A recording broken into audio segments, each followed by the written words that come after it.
Question number 10th है, what is the role of supplier in modern manufacturing, explain the criteria for selecting the supplier.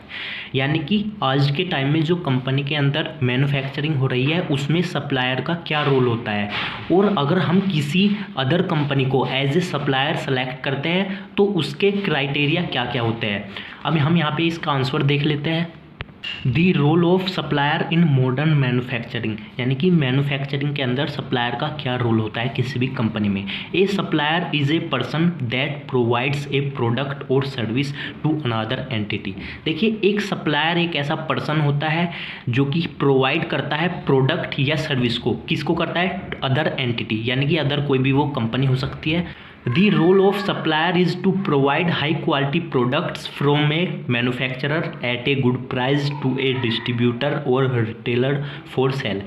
इसका यहाँ पे simple सा मतलब यही है, जो सप्लायर का जो रोल होता है वो एक हाई क्वालिटी के प्रोडक्ट को प्रोवाइड करता है, इससे मैन्युफैक्चरर से, यानी कि कोई भी मैन्युफैक्चर की जो कंपनी है उसमें क्या होता है, सप्लायर होता है। सप्लायर क्या है, एक इंसान है जो कि एक कंपनी के लिए वर्क कर रहा होता है, या आप किसी भी कंपनी को एज ए सप्लायर भी बोल सकते हो, क्योंकि वो जो इंसान है वो एक कंपनी के अंदर ही वर्क कर रहा होता है, तो वो कंपनी भी क्या है, एक तरीके से सप्लायर है। लेकिन सप्लायर का काम होता है एक हाई क्वालिटी के प्रोडक्ट को प्रोवाइड करना, किससे, फ्रॉम ए मैन्युफैक्चरर, यानी कि जो भी कंपनी किसी भी प्रोडक्ट की मैन्युफैक्चरिंग कर रही है उससे। सपोज कीजिए यहाँ पे कंपनी ए है, ठीक है, इस कंपनी के अंदर एक सप्लायर वर्क करता है, इसका नाम है वन, ठीक है।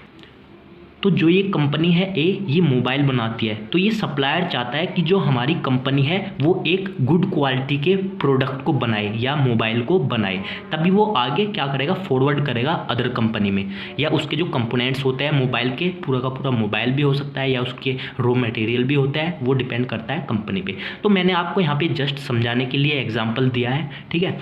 आई होप आपको यहाँ पे अच्छे से समझ में आ गया होगा। और जो सप्लायर होता है वो एक गुड प्राइस पे प्रोडक्ट को प्रोवाइड कराता है। आई होप आपको यहाँ पे समझ आ गया होगा। नेक्स्ट है criteria for selecting the supplier. अब हम किसी सप्लायर को सेलेक्ट करना चाहते हैं तो हमें किस किस पॉइंट को ध्यान रखना होगा, किस किस क्राइटेरिया को ध्यान रखना होगा। There are 8 common supplier selection criteria. तो यहाँ पे 8 पॉइंट है। यहाँ पे नंबर 1 है कॉस्ट। देखिए, हमें ऐसा सप्लायर सेलेक्ट करना चाहिए जिसकी कॉस्ट काफ़ी कम हो, अच्छी हो, ठीक है। नेक्स्ट है यहाँ पे क्वालिटी एंड सेफ्टी, जो आपको क्वालिटी और सेफ्टी भी प्रोवाइड कर रहा हो। कोई भी प्रोडक्ट है उसकी क्वालिटी अच्छी होनी चाहिए और सेफ्टी भी होनी चाहिए। नेक्स्ट है यहाँ पे डिलीवरी।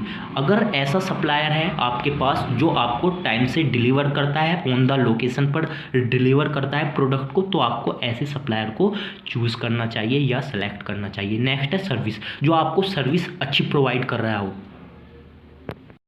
5 है social responsibility, 6 convenience simplicity, 7 risk और 8 एगिलिटी। एगिलिटी मतलब ऐसा सप्लायर होना चाहिए जिसके अंदर फुर्ती हो या तेज़ी हो। इसका मतलब होता है हिंदी में फुर्ती या तेज़ी, जो आपके वर्क को फास्टली कर सके। सपोज कीजिए आपने उसको 1000 रॉ मटेरियल का ऑर्डर दिया, तो वो आपको जल्दी से जल्दी प्रोवाइड कर सके, तो आपका सप्लायर ऐसा होना चाहिए।